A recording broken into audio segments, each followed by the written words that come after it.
Hello dear job aspirants, তোমাদের সবাইকে আবারও তোমাদের সবচেয়ে প্রিয় চ্যানেল স্টাডি ইন উইনের নতুন আরেকটা ভিডিওতে সকলকে স্বাগত জানাচ্ছি। আজকে আমরা এই ভিডিওতে ইন্ডিয়ান পলিটির যে রিমেইনিং টপিকসগুলো আছে, কোনগুলো এক্সট্রা কনস্টিটিউশনাল বডিজ যেটা আমরা পড়াচ্ছিলাম, সেটা নেক্সট পার্টটা আমরা নিয়ে এসেছি, যেখানে আমরা নীতি আয়োগ নিয়ে ডিসকাস করব। নীতি আয়োগ হচ্ছে গভর্নমেন্ট অফ ইন্ডিয়ার একটা থিঙ্ক ট্যাঙ্ক। এটাও একটা এক্সট্রা কনস্টিটিউশনাল বডি, মানে that is not form by the constitution but by the government through their executive action. So এই নীতি আয়োগ নিয়ে কি কি প্রশ্ন আসতে পারে সেটা দেখব। তাছাড়া আরেকটা জিনিস মনে রাখবে, নীতি আয়োগ হচ্ছে গভর্নমেন্ট অফ ইন্ডিয়ার নোডাল এজেন্সি, মানে main agency for sustainable development গোলসগুলোর টার্গেট রিচ করার, এগুলোর উপরে কাজ করার মেইন এজেন্সি হচ্ছে নীতি আয়োগ। গভর্নমেন্ট অফ ইন্ডিয়াকে বিভিন্ন জিনিস নিয়ে পরামর্শ দেয়।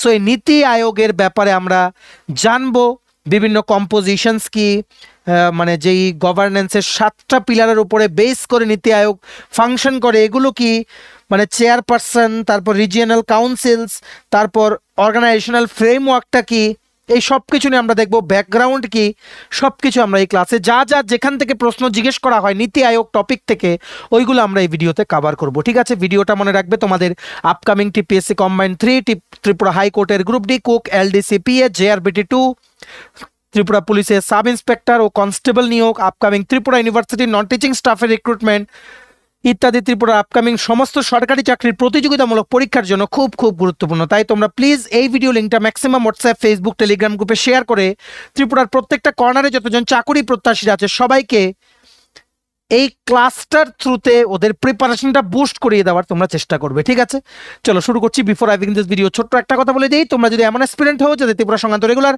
সরকারি, ফিক্সড পে, প্রাইভেট, কন্ট্রাকচুয়াল চাকরির জেনুইন আপডেট ইনফরমেশন লাগবে, বা এই চাকরিগুলো লিখিত পরীক্ষা বা ইন্টারভিউ প্রিপারেশন করার জন্য ফ্রি ইউটিউব ক্লাসেস লাগবে, বা latest news, current affair, GK, এই সমস্ত ট্রেন্ডিং টপিক্স নিয়ে ইজি ওয়েতে জানার তোমাদের ইন্টারেস্ট আছে, then you are the right platform. তোমরা আমাদের চ্যানেল স্টাডি ইন উইন এক্ষুনি সাবস্ক্রাইব করে সাইডে নোটিফিকেশন বেলটা কিন্তু অবশ্যই তোমরা ক্লিক করে রাখতে ভুলো না। আমাদের Facebook page, Telegram group, WhatsApp channel, সব কিছু লিঙ্ক আমরা নিচে ডিসক্রিপশন বক্সে দিয়ে দিই, তোমাদের চলো তোমরা এগুলো ফলো করতে পারো বা জয়েন করতে পারো। ওখানে আমরা সমস্ত আপডেট জানালি আমরা শেয়ার করে থাকি। ঠিক আছে, আচ্ছা শুরু করার আগে অল্প একটু সময় নেব। তোমাদের আপকামিং সমস্ত কম্পিটিটিভ এক্সাম, যেমন TPSC combined election inspector, revenue inspector, আরেকটা সিনিয়র কম্পিউটার অ্যাসিস্ট্যান্টের রিক্রুটমেন্ট আসছে, ওটা ত্রিপুরা হাইকোর্টের cook, LDC PA, driver group D, Tripura university non teaching স্টাফের LDC, MTS, cook recruitment, SSC GD, CHSL, MTS, stenographer, railway NTPC, assistant loco pilot group D, software TRLM, JRBT 2, RPF constable আছে, তহসিলদার, forest guard, Tripura police sub inspector constable, সমস্ত upcoming চাকরির পরীক্ষার জন্য একদম syllabus wise full syllabus complete notes আমাদের কাছে available আছে, যেগুলো বলে তোমাদের পরীক্ষায় অবশ্যই ভালো ফলাফল তোমরা কিন্তু করতে পারবে। এগুলো হচ্ছে আমাদের নোটসের ডেমো। এই নোটসগুলো পেতে তোমরা আমাদের এক্ষুনি কল বা হোয়াটসঅ্যাপের মাধ্যমে যোগাযোগ করে নিতে পারো। আমাদের কন্ট্যাক্ট নাম্বার হচ্ছে 6033157164। আমাদের কন্ট্যাক্ট নাম্বারটা প্রত্যেকটা স্লাইডের উপরে দেওয়া আছে ফর ইওর কনভিনিয়েন্স। শুরু করছি। তোমরা একটা খাতা কলম নিয়ে বসো, মোবাইল বা ল্যাপটপ যেটাতেই দেখছো ফুল স্ক্রিন করে রোটেট করে নাও, আর শুনে শুনে লিখবে, ইম্পর্টেন্ট পয়েন্টসগুলো নোট করে রাখবে যাতে রিভিশন দিতে তোমাদের সুবিধা হয়। ঠিক আছে, মনে রাখবে প্ল্যানিং মানে আগের থেকেই সমস্ত কিছু প্ল্যান করে রাখা, যে পরের কোর্স অফ অ্যাকশনগুলো কি হবে। ঠিক আছে, এই প্ল্যানিং জিনিসটা কিন্তু ইন্ডিয়ান মাইন্ডসের মধ্যে কিন্তু বেসিক্যালি ইউএসএসআর, ঠিক আছে, সোভিয়েত ইউনিয়ন যে ছিল সেই সময় থেকে, ওই গভর্নমেন্টের থেকে বা গভর্নিং যেই মানে স্ট্রাকচারটা ছিল ওখান থেকেই ইন্ডিয়ানসদের মাইন্ডে প্ল্যানিং জিনিসটার কথা কিন্তু ঢুকেছে, যেটাকে পরবর্তী সময়ে গভর্নমেন্ট চালানোর জন্য একটা এফেক্টিভ ওয়ে হিসেবে মানা হচ্ছে ইন্ডিয়ায়। ঠিক আছে, প্ল্যানিং কমিশন আগে ছিল, তার জন্য প্ল্যানিং কমিশন, ঠিক আছে, প্ল্যানিং কমিশনটাকে রিপ্লেস করে বেসিক্যালি প্ল্যানিং কমিশনটাই মেইন প্ল্যানিং ভেহিকেল ছিল গভর্নমেন্ট অফ ইন্ডিয়ার ফর অলমোস্ট 6 ডিকেডস। ঠিক আছে, ফর অলমোস্ট 6 ডিকেডস প্ল্যানিং কমিশনই কিন্তু বেসিক্যালি নীতি আয়োগের কাজটা করতো ইন্ডিয়াতে। তারপর 1 জানুয়ারি 2015 পয়লা জানুয়ারি চলে এলো নীতি আয়োগ, গভর্নমেন্ট অফ ইন্ডিয়া নিয়ে এলো নীতি আয়োগ প্ল্যানিং কমিশনটাকে রিপ্লেস করে।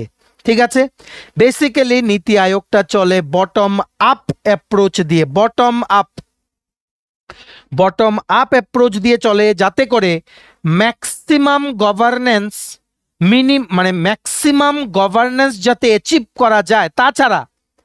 তাছাড়া আরেকটা জিনিস যাতে অ্যাচিভ করা যায়, এটার নাম হচ্ছে কোঅপারেটিভ ফেডারেলিজম।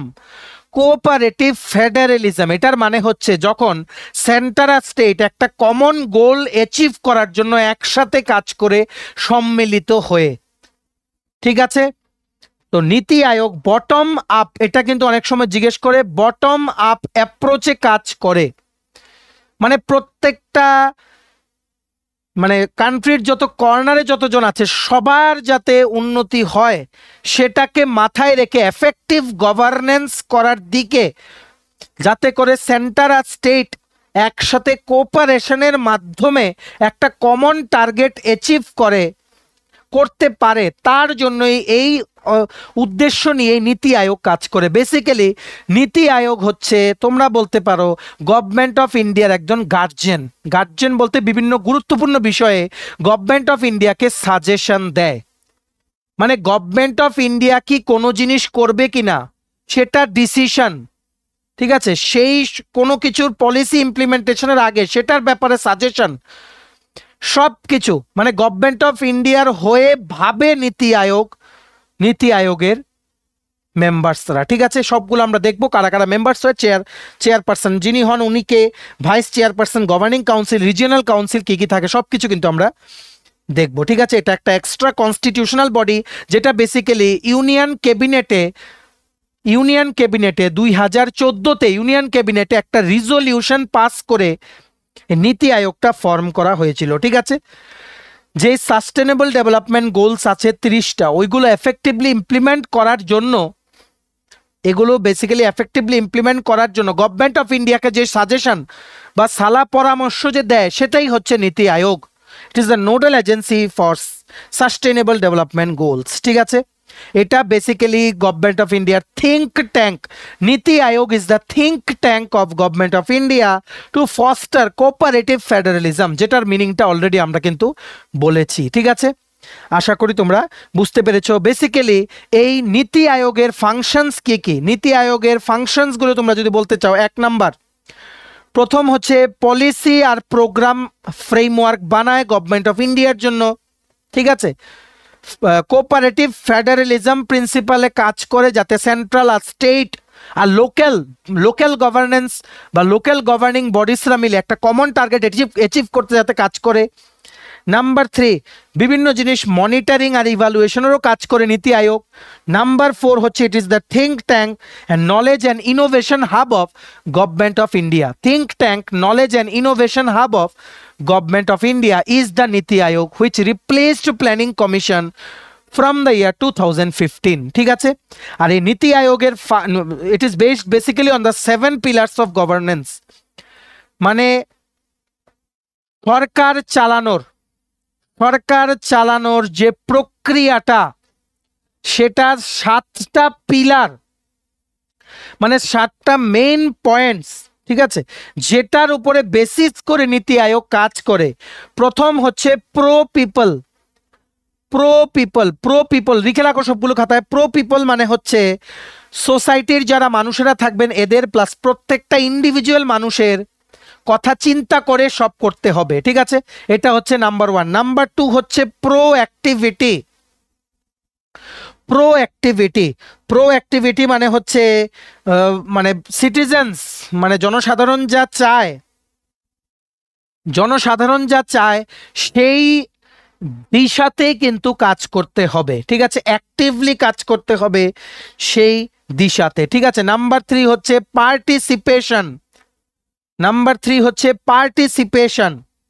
পার্টিসিপেশন মানে হচ্ছে জনসাধারণকে ইনভলভ করতে হবে এফেক্টিভ গভর্নেন্স অ্যাচিভ করার জন্য। জনসাধারণকে অ্যাওয়্যার করতে হবে, জনসাধারণ যাতে এমন না হয় যে কোনো কিছুর ব্যাপারে জানে না, এদের সব কিছুর ব্যাপারে যাতে নলেজ থাকে, তাহলে গভর্নমেন্ট কিন্তু আরো ভালো কিন্তু কাজ করতে পারবে। ঠিক আছে, নেক্সট হচ্ছে নাম্বার 4, এম্পাওয়ারমেন্ট মানে হচ্ছে স্পেসিফিক্যালি মহিলাদের এম্পাওয়ার করে তোলা সমস্ত অ্যাসপেক্টসে। ঠিক আছে, স্বাবলম্বী করা, মহিলাদের সমস্ত আইন কানুন শিখিয়ে দেওয়া, মহিলাদের বেসিক লেখাপড়া শিখিয়ে দেওয়া, মহিলাদের সেলফ ডিফেন্স শিখিয়ে দেওয়া, সমস্ত কিছু in all aspects development of women, মানে স্পেসিফিক্যালি এম্পাওয়ারমেন্ট অফ ওমেন। ঠিক আছে, নেক্সট 5 হচ্ছে inclusion of all. Inclusion of all, inclusion of all মানে যতজন মানুষ আছে ইররেসপেক্টিভ অফ কাস্ট, কাস্ট বলতে কাস্ট, জেন্ডার আর ক্রিড, মানে ওর কোনো ব্যাকগ্রাউন্ড না দেখে, জাতি, ধর্ম, রিজার্ভ ক্যাটাগরি থেকে কি না, নাকি ইউআর ক্যাটাগরি, কোনো কিছু না দেখে, ব্রাহ্মণ কিনা বা দলিত কিনা, কোনো কিছু না দেখে সবাইকে গভর্নিং প্রসেসে ইনভলভ করতে হবে, সবার উন্নয়নের কথা গভর্নমেন্টের ভাবতে হবে। This is one of the 7 pillars of governance. ঠিক আছে, নেক্সট হচ্ছে 6 নাম্বার ইকুয়ালিটি। এটা হচ্ছে 6 number out of the 7 pillars of governance, equality. সবাইকে যাতে ইকুয়াল অপরচুনিটি দেওয়া হয়, স্পেসিফিক্যালি দ্য ইউথ, ভারতবর্ষের সমস্ত যুবাদেরকে যাতে ইকুয়াল অপরচুনিটি দেওয়া হয় সব ক্ষেত্রে। ঠিক আছে, নেক্সট হচ্ছে ট্রান্সপারেন্সি, স্বচ্ছতা। স্বচ্ছতা, ঠিক আছে, মানে সরকারি যা যা কাজ হবে সবগুলো যাতে স্বচ্ছতার সাথে হয়। তো কি কি হলো?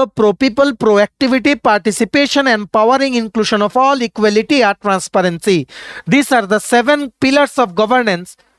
এগুলোর উপরে বেসিস করে কিন্তু নীতি আয়োগ কাজ করে। ঠিক আছে, তোমাদের কিন্তু বুঝতে হবে নীতি আয়োগ আনার মেইন এম ছিল যাতে সাস্টেনেবল ডেভেলপমেন্ট গোলসগুলো যাতে অ্যাচিভ করা যায়, যাতে করে কোঅপারেটিভ ফেডারেলিজম যাতে মানে অ্যাচিভ করা যায়, মানে এক দিশাতে সমস্ত রকমের স্টেট, সেন্ট্রাল আর গভর্নমেন্ট কাজ করে যাতে কমন টার্গেট ফিল করতে পারে, আর সমস্ত স্টেট গভর্নমেন্টেরও যাতে কোঅপারেশন থাকে with the government of India. ঠিক আছে, in economic policy making process using a bottom up approach, মানে সবার ইনভলভমেন্ট হলেই কিন্তু একটা কান্ট্রি উন্নতি হতে পারে। প্রত্যেকটা লাস্ট একদম গ্রাসরুট লেভেল পর্যন্ত সবার উন্নতি হতে হবে।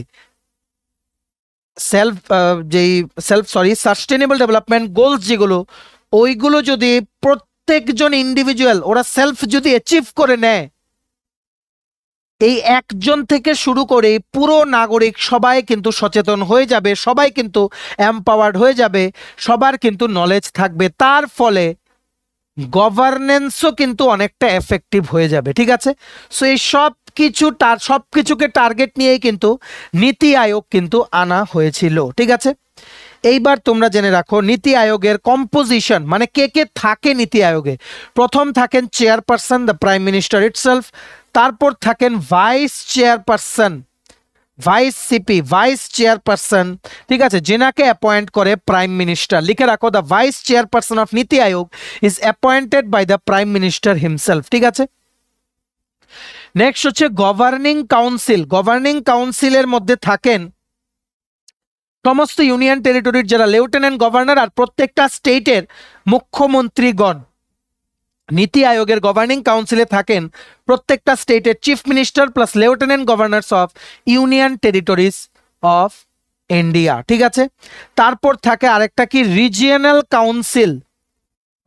রিজিয়নাল কাউন্সিল একটা থাকে নীতি আয়োগের। ঠিক আছে, যাতে করে স্পেসিফিক রিজিয়ন স্পেসিফিক ইস্যুসগুলো যাতে অ্যাড্রেস করা যায়, যেখানে chief minister plus lieutenant governors, ঠিক আছে, লেফটেন্যান্ট গভর্নর্স রা কিন্তু এই রিজিয়নাল কাউন্সিলের কিন্তু মেম্বার্স থাকেন। ঠিক আছে, তাছাড়া থাকেন অ্যাডহক মেম্বার্স, কিছু থাকেন অ্যাডহক মেম্বার্স। ঠিক আছে, যারা ফুল টাইম না অ্যাডহক বেসিসে ওনাদেরকে মেম্বারশিপটা দেওয়া হয়।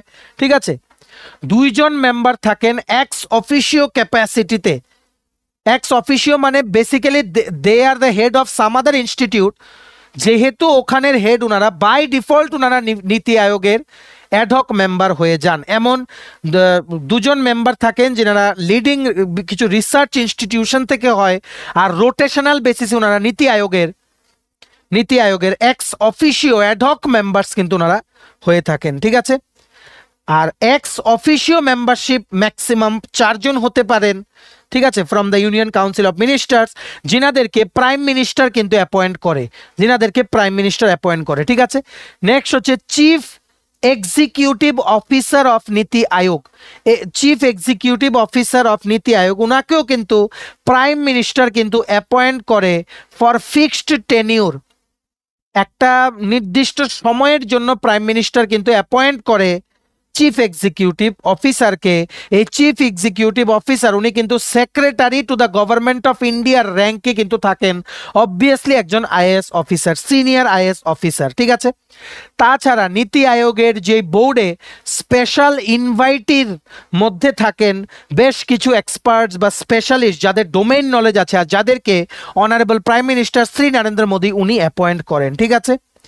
নীতি আয়োগের হাব আছে বেশ কিছু, ঠিক আছে। হাব মানে এই হাবগুলোর মাধ্যমেই নীতি আয়োগ কাজ করে। নাম্বার 1 হচ্ছে টিম ইন্ডিয়া হাব। কি বলেছি? Team India hub. এটা একটা মাধ্যম হিসেবে কাজ করে বিটুইন স্টেট অ্যান্ড সেন্টার। আরেকটা আছে নলেজ অ্যান্ড ইনোভেশন হাব, ঠিক আছে। This basically works with the think tank acumen of নীতি আয়োগ, ঠিক আছে। আর নীতি আয়োগ কিন্তু বেসিক্যালি মানে কাজ করে, কিভাবে কাজ করে, 3 বছরের অ্যাকশন এজেন্ডা, 7 বছরের মিডিয়াম টার্ম স্ট্র্যাটেজি, আর 15 বছরের ভিশন, মানে কি বলবো, মানে এই 15 বছরের ভিশন মানে বা একটা প্ল্যান ওনারা বানায়, ঠিক আছে। 3 বছরের অ্যাকশন এজেন্ডা, 7 বছরের মিডিয়াম টার্ম স্ট্র্যাটেজি, আর 15 বছরের ভিশন ডকুমেন্ট ওনারা কিন্তু বানায়, ঠিক আছে। আগের দিনগুলো কেমন চলবে, কোন ডিসিশনটা নিলে গভর্নমেন্টের ভালো হবে, সবগুলো কিন্তু নীতি আয়োগ কিন্তু দেখে, ঠিক আছে। এই যে মানে কি বলবো 65 বছর পুরনো যে প্ল্যানিং কমিশনটা ছিল, ঠিক আছে, সেই প্ল্যানিং কমিশনটা 2014-15 দিকে সেটার মানে এতটাই পুরনো হয়ে গেছিল যে যেই মানে চেঞ্জিং ইকোনমিক স্ট্রাকচার ছিল ইন্ডিয়া, সেটার মধ্যে খাপ খাচ্ছিল না, ঠিক আছে। ইন্ডিয়া একটা ডাইভার্সিফাইড কান্ট্রি, তোমরা সবাই জানো। আর প্রত্যেকটা স্টেটে ইকোনমিক ডেভেলপমেন্ট কিন্তু ভেরিয়াস ডিফারেন্ট ফেজেসে কিন্তু হচ্ছে, ঠিক আছে। আর প্রত্যেকটা স্টেটের আলাদা স্ট্রেংথ আর উইকনেস আছে। সো প্ল্যানিং কমিশনের যে অ্যাপ্রোচটা ছিল one size is fit for all, সেটা কিন্তু আর চলছিল না, কারণ প্রত্যেকটা স্টেটের আলাদা আলাদা অ্যাসপেক্টস আছে, আলাদা আলাদা উইক পয়েন্টস আছে, আলাদা আলাদা স্ট্রঙ্গার পয়েন্টস আছে। তার জন্য একটা ফ্লেক্সিবল ওয়েতে যাতে কাজ করা যায়, তার জন্য কিন্তু নীতি আয়োগ যে থিঙ্ক ট্যাঙ্কটাকে কিন্তু আনা হয়েছিল, ঠিক আছে। আর নীতি আয়োগ কি করে, একটা মেইন টার্গেট হচ্ছে, one of the main target হচ্ছে টু ডেভেলপ এ মেকানিজম, যাতে করে ভিলেজ লেভেল, গ্রামের লেভেলে যাতে একটা প্ল্যান বানানো যায়, আর সেই প্ল্যানগুলো যাতে তাড়াতাড়ি যাতে ইমপ্লিমেন্ট করা যায়, যাতে অ্যাডমিনিস্ট্রেশনটা বা গভর্নেন্সটা যাতে একদম গ্রাসরুট লেভেল পর্যন্ত যাতে পৌঁছানো যায়, ঠিক আছে। আর যে সমস্ত সোসাইটির সেকশনসরা they are not getting any facility বা they are lagging behind the other sections of the society, এদের উপরে স্পেশাল নজর দেওয়া। যেমন অ্যাসপিরেশনাল ডিস্ট্রিক্টের মধ্যে কিন্তু ত্রিপুরার ধলাই ডিস্ট্রিক্ট কিন্তু আছে, যার জন্য ধলাইয়ে কিন্তু এখন আমরা দেখতে পাই, আমরা কারেন্ট অ্যাফেয়ার্সও কভার করি যে প্রায়ই কিন্তু বিভিন্ন জিনিস, নতুন নতুন জিনিস কিন্তু ধলাইয়ে কিন্তু শোনা যায় যে হচ্ছে, ঠিক আছে। আশা করি তোমরা বুঝতে পেরেছো। আর basically this helps the government of India, this helps the government of India, ঠিক আছে। তো তোমরা বলতে পারো এই নীতি আয়োগ ভার্সেস প্ল্যানিং কমিশন কি, মানে কি আলাদা এই দুটোর মধ্যে। নীতি আয়োগ কিন্তু basically it works as an advisory think tank, ঠিক আছে। আর planning commission it simply served as an extra constitutional body. এটার যেই রিজিড মানে যেই one size fits for all, মানে এক জিনিসই সবার জন্য চালু হবে, সেই পলিসিটা অনেকটা অবসলিট হয়ে গেছিল with the changing economic environment of India, যার জন্য একটা ফ্লেক্সিবিলিটি আনার জন্য, যে স্টেটের যেটা দরকার সেই ফ্লেক্সিবিলিটি আনার জন্য কিন্তু নীতি আয়োগকে কিন্তু আনা হয়েছিল ইন্ডিয়াতে, ঠিক আছে। আর মনে রাখবে নীতি আয়োগের মেম্বার্স যারা হন, সদস্য যারা হন, they have a wider area of expertise. কিন্তু প্ল্যানিং কমিশনের যে মেম্বার্সরা ছিলেন they had limited expertise in fewer subjects, ঠিক আছে। আর নীতি আয়োগের মেইন টার্গেট হচ্ছে কোঅপারেটিভ ফেডারেলিজম, এটা কিন্তু পরীক্ষায় আসে, কোঅপারেটিভ ফেডারেলিজম, ঠিক আছে। কিন্তু প্ল্যানিং কমিশনের জন্য কি ছিল, অ্যানুয়াল যে প্ল্যান মিটিং হতো সেটার মধ্যে স্টেট পার্টিসিপেট করতো শুধুমাত্র স্পেকটেটর হয়ে, মানে শুধুমাত্র অডিয়েন্স হয়ে কাজ করত। সেখানে স্টেট প্ল্যানগুলো বানানোর সময় স্টেটের কোনো ভিউজই চাইতো না বা রাখা বা প্রাধান্য দেওয়া হতো না, যেখানে নীতি আয়োগে স্টেটের ভিউজকেও কিন্তু প্রাধান্য দেওয়া হয়, যার ফলে বোঝা যায় কোন স্টেটের কি দরকার, কিভাবে কোন স্টেটে গভর্নেন্সটাকে কি পর্যায়ে ইমপ্রুভ করতে হবে। ঠিক আছে, আশা করি তোমরা বুঝতে পেরেছো। আর পলিসি যেগুলো ইমপ্লিমেন্ট করার জন্য নীতি আয়োগ ডিসাইড করে, সেই পলিসি যদি কোনো একটা স্টেটের জন্য ওনারা বিবেচনা করে দেখেন, স্টেট গভর্নমেন্টের সাথে আলোচনা করে দেখেন যে এই পলিসিটা এই স্টেটে ইমপ্লিমেন্ট করা ঠিক হবে না, দেন মানে the state has the flexibility to do so, মানে ওনারা চাইলেও করাতে পারেন, আবার মানে যদি চান ওনারা নাও এটা ইমপ্লিমেন্ট হতে দিতে পারেন। এমন না প্ল্যানিং কমিশনের মতো যে একটা জিনিস সেটার হিসেবেই সবাই চলতে হবে। ঠিক আছে, নীতি আয়োগ কিন্তু 15 বছরের একটা রোড ম্যাপ বানিয়েছে, 7 বছরের ভিশন স্ট্র্যাটেজি আর অ্যাকশন প্ল্যান বানিয়েছে। ঠিক আছে, আর কিছু ইনিশিয়েটিভ আছে যেমন ইন্ডিয়া অ্যাট দ্য রেট 75। ঠিক আছে, তারপর digital India, Atal innovation mission, সবগুলো কিন্তু নীতি আয়োগের ইনিশিয়েটিভ। ঠিক আছে, আশা করি তোমরা বুঝতে পেরেছো। নীতি আয়োগের মানে সাথে বিভিন্ন অফিসেস অ্যাটাচ আছে, সেই অফিসগুলো হচ্ছে national institute of labour economics research and development, national institute of labour economics research and development, আরেকটা হচ্ছে development monitoring and evaluation office, development monitoring and evaluation office. ঠিক আছে, অনেক কিছু আছে নীতি আয়োগের, কিন্তু আমরা সেগুলো বললাম যেগুলো মানে পরীক্ষাতে জেনারেলি আসে। এর বাইরে আশা করি নীতি আয়োগ থেকে তোমাদের কিছু জিজ্ঞেস করবে না। ঠিক আছে, ভিডিওটা ম্যাক্সিমাম শেয়ার করে দিও, রেসপন্স ভালো আসলে আমাদেরও টিমের সবার উৎসাহ বেড়ে যায়, না পরের ভিডিওটা আরও ভালো করে করতে হবে, আরও ইম্পর্টেন্ট পয়েন্টসগুলো তোমাদের সাথে কভার করতে হবে। সো ম্যাক্সিমাম শেয়ার করে দিও, রেসপন্স যাতে খুব ভালো আসে। ঠিক আছে, চলো এই ছিল আজকে ছোট একটা ভিডিও। নেক্সট টপিকটা আমরা আগামী দিন পড়াবো। আজকে কিছু আর্জেন্ট কাজ আছে, তার জন্য আমরা ছোট ক্লাসটা নিয়ে এলাম, যেখানে একটা টপিক কভার করে দিলাম, যাতে তোমাদের যাতে সময় যাতে না পেরিয়ে যায়, কারণ লাস্ট ভিডিও দিয়েছিলাম 2-3 দিন কিন্তু হয়ে গেছে। ঠিক আছে, চলো ভিডিওটা এতটুকু দেখে থাকলে থ্যাঙ্কস ফর ওয়াচিং, আর ভালো লাগলে অবশ্যই লাইক করে দিও, ম্যাক্সিমাম শেয়ার করো, সমস্ত সোশ্যাল মিডিয়া প্ল্যাটফর্মসে সবাইকে ভিডিওর ক্লাসটা করে নেওয়ার তোমরা সুযোগ করে দিও। ঠিক আছে, আর তোমরা যদি আপকামিং সমস্ত কম্পিটিটিভ এক্সাম যেমন TPSC, SSC, railway, dental college, NABARD, high court, bank, JRBT 2, RPF constable আছে, তহসিলদার, forest guard, Tripura police sub inspector constable, Tripura university non teaching স্টাফের এলডিসি, এমটিএস, কুক পরীক্ষার নোটস, বা তোমাদের ধরো আপকামিং ফরেস্ট গার্ড পরীক্ষার নোটস, ত্রিপুরা পুলিশের সাব ইন্সপেক্টর কনস্টেবলের নোটস, তোমার যদি লাগে সমস্ত পরীক্ষার নোটস প্রিমিয়াম কোয়ালিটি কমন পড়বে এরকম নোটস আমাদের কাছে অ্যাভেলেবল আছে। তোমরা আমাদের সাথে এক্ষুনি কল বা হোয়াটসঅ্যাপের মাধ্যমে যোগাযোগ করে নিতে পারো। এই নোটসগুলো পাওয়ার জন্য আমাদের নাম্বার হচ্ছে, কন্ট্যাক্ট নাম্বার হচ্ছে 6033157164। আমাদের চ্যানেলটা অবশ্যই সাবস্ক্রাইব করে দিও যদি ত্রিপুরা সংক্রান্ত সমস্ত রকমের latest news, current affair, GK, চাকরির সংক্রান্ত সমস্ত গুরুত্বপূর্ণ আপডেট তোমাদের একটা প্ল্যাটফর্মে লাগে, তোমরা আমার চ্যানেলটা এখনই সাবস্ক্রাইব করে রাখো। ঠিক আছে, আমাদের Facebook page, Telegram group, WhatsApp channel সবকিছু লিঙ্ক আমরা নিচে ডেসক্রিপশন বক্সে দিয়ে তোমাদের ছিল, তোমরা এগুলো ফলো করতে পারো বা জয়েন করতে পারো, ওখানে আমরা সমস্ত আপডেট জানালি আমরা শেয়ার করে থাকি। ঠিক আছে, চলো সবাই ভালো থাকবে, প্রিপারেশন নিতে থাকো, সমস্ত আর্জেন্ট আপডেটের জন্য স্টাডি ইউনিটকে কিন্তু ফলো করতে ভুলো না। আমরা তোমাদের পিছনে সাপোর্ট সিস্টেম আছে, তোমরা সবাই সামনের দিকে এগিয়ে যাও। চলো, have a nice day, keep preparing, stay tune, take care and bye by.